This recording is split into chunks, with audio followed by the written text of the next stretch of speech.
Do you know much about your parents' experience in Poland before World War II?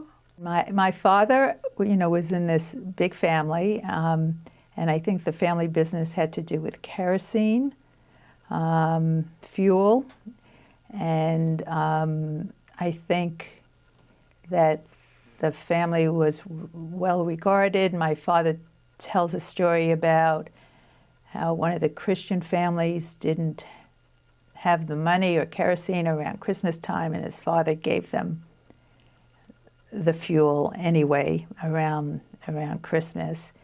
And how later in the war, I don't know if it was that particular family, but one of the Christian families in the village actually hid him for a while because they, I guess they had, they cared about that family. They had a fairly good relationship with the other families.